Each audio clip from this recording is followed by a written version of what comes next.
Hey everyone, Tej here, welcome back to the channel. In this video, I'm gonna tell you why megapixels doesn't matter.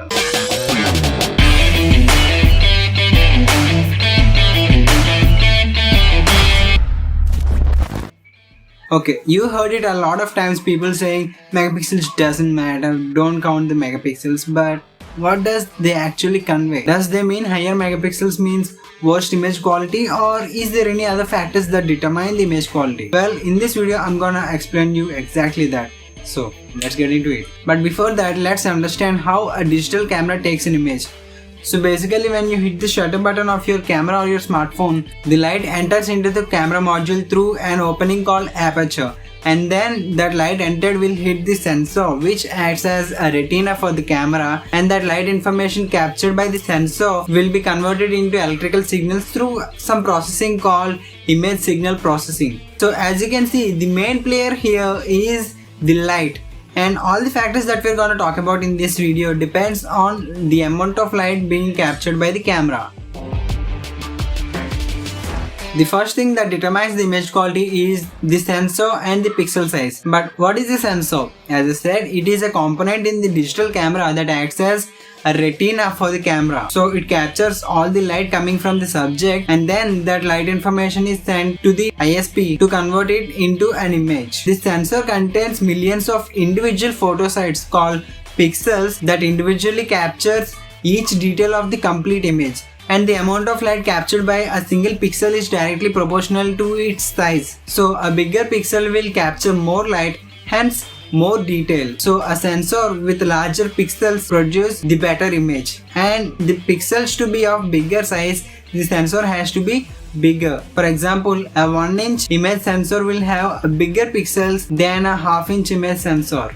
During night conditions, the smaller pixels will hardly capture any light because there will be low light and the image turns out to be dark and grainy. That is why most camera sensors nowadays uses a technology called pixel binning, which combines the nearest 4 pixels to make a single large pixel. For example, the most popular Sony IMX586 48 megapixel sensor has a pixel size of 0.8 microns each. These 0.8 micron pixels will capture good enough light in well-lit conditions like afternoon.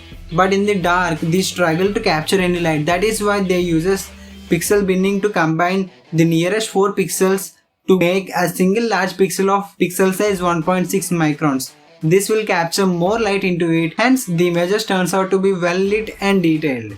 Okay, that explains pixel size. What about sensor size? Well, for a given resolution, let's say 12 megapixels, a bigger sensor will help fitting in bigger pixels into it. And for a given sensor size, a lower resolution will help cramming bigger pixels into it. For example, let's say there is a half-inch image sensor. If the resolution is 48 megapixels, we need to fit 48 megapixels into that half-inch sensor. So the pixels has to be smaller to cram in 48 million pixels into it. But if the resolution is 12 megapixels, we need to fit in 12 million pixels into it compared to the 48 million.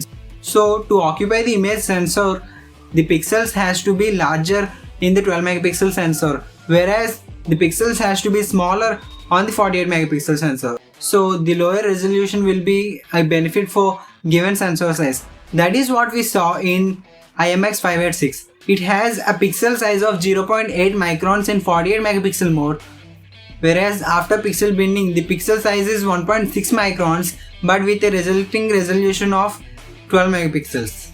So a bigger pixel size and a sensor size is always a choice over the higher megapixels. And the next thing is aperture. What is an aperture? It is an opening in the lens that allows the light enter into the camera module so that it can actually be recorded by the sensor. If the aperture is wide enough, more light will enter into the camera and the better will be the image quality. But if the aperture is smaller, less light will be entering the camera, hence low detail and low image quality. That is why aperture has to be wider, and for the wider aperture, f-stop, which is the measurement of aperture, has to be smaller. For example, an f1.8 aperture will be wider than an f2.2 aperture. So an f1.8 aperture will be allowing more light into the camera compared to an f2.2 aperture.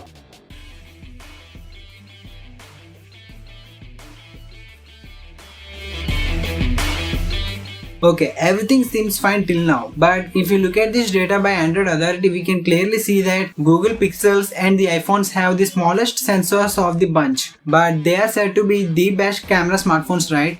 Which seems like there might be another factor that determines the image quality. You're right, and that is the image signal processing.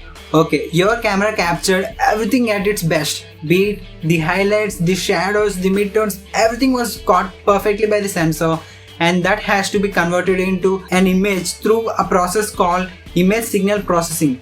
And if the processing software is a crap, the image turns out to be a crap, and if the software is good, the image turns out to be a good one too. So the image processing is the most important aspect in digital photography. It can determine whether or not an image turns out to be a good one or a worse one. That is where the Google Pixels and the iPhones shine and the others mostly suck. The Google Pixels with industry leading software processing always tops the charts when it comes to the computational smartphone photography. And there are other aspects too, like shutter speed and ISO, which will be automatically adjusted by your smartphone. But if you still want to learn about them, I'll be making a video on that too, and will be telling you how to take long exposure shots like this one. And to get notified for that video, do subscribe to the channel and turn on the notifications by hitting that bell icon. And with that said, I am Tej, you're watching 21C Geek, and I'll catch you in the next one. Goodbye.